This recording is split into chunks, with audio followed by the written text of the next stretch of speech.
We would like to begin these brief greetings by expressing our gratitude to the solidarity expressed to our people.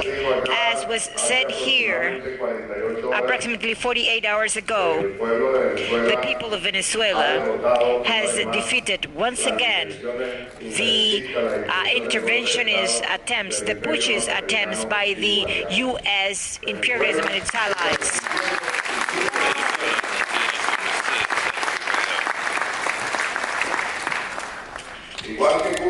Just like Cuba, this is why we want to thank you all for all your displays of solidarity, which also represent commitment and bravery. We know that these displays of solidarity go beyond the mere words or expressions. These are displays of real commitment to accompanying us in the defense of our freedom and sovereignty in any area that is necessary, in any field that is necessary. We know that a special reference must be made to this accompaniment and cooperation from Cuba with the Bolivarian Republic of Venezuela since we first started our process to build Bolivarian socialism in that land.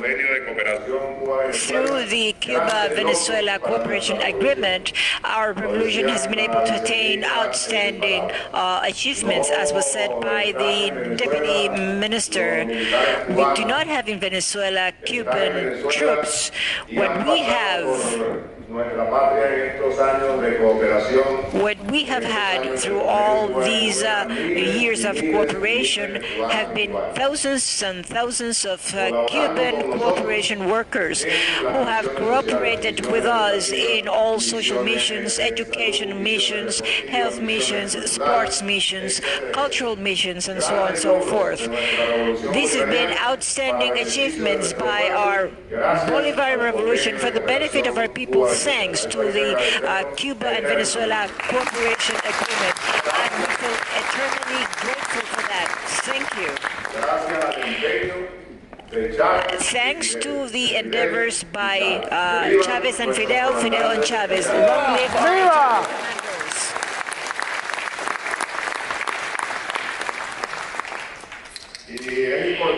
It is important to remember very quickly that the attacks against Venezuela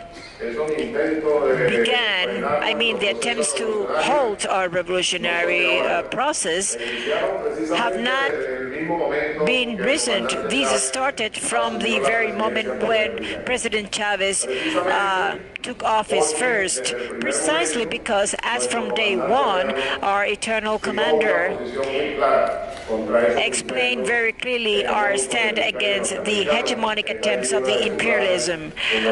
One of his phrases are portrayed in that poster: Venezuela will never again be an American colony. This is the main reason for the attacks.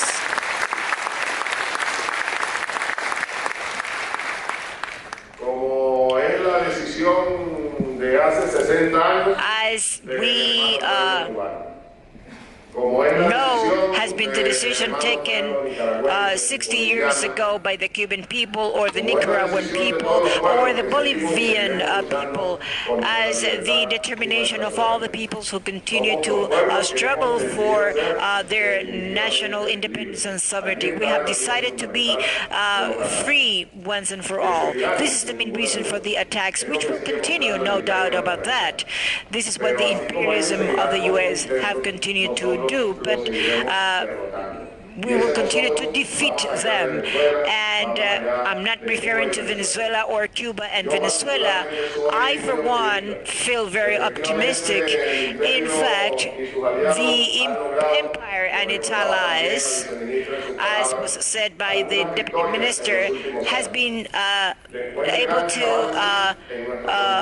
gain some victories in recent years. But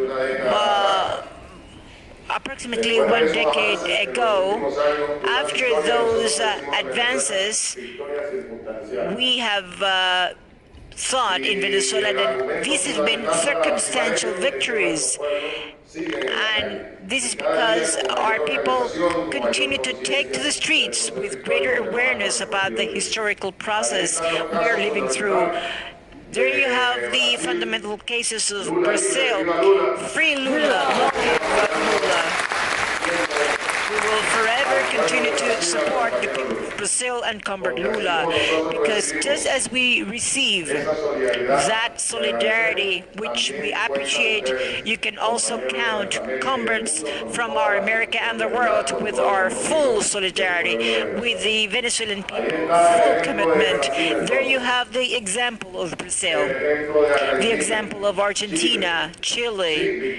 Yes, those have been circumstantial victories of the U.S. empire and its allies, but we see how the political processes in those countries continue to speed up, and those peoples are getting better organized, struggling out in the streets, and also ever more united.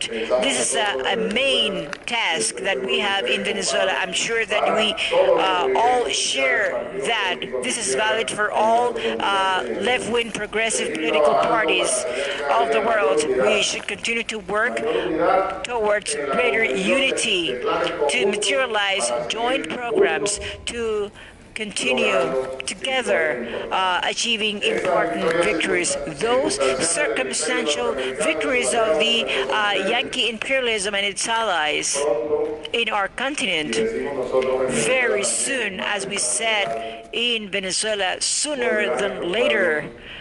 These peoples will again achieve important victories to continue to walk down the path of construction, freedom, sovereignty for all of our peoples. That process that started some years ago, after the victory of Chavez, with the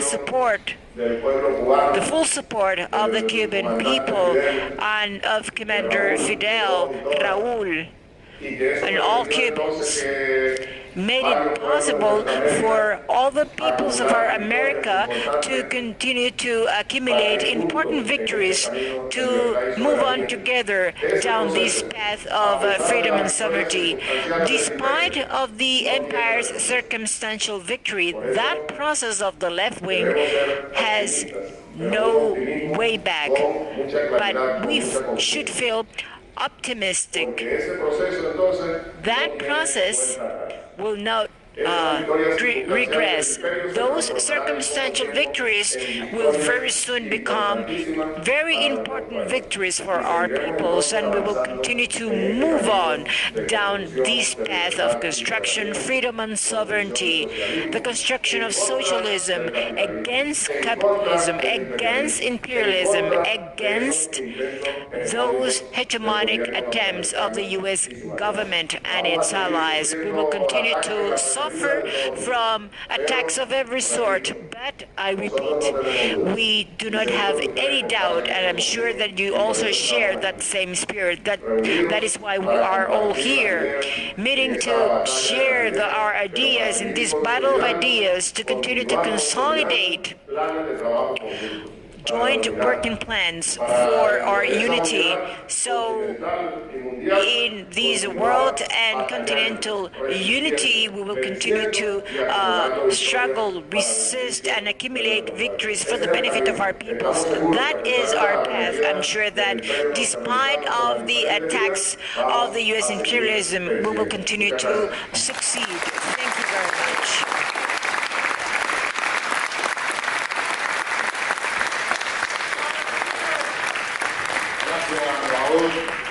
Le explica del grupo de solidaridad Sudáfrica.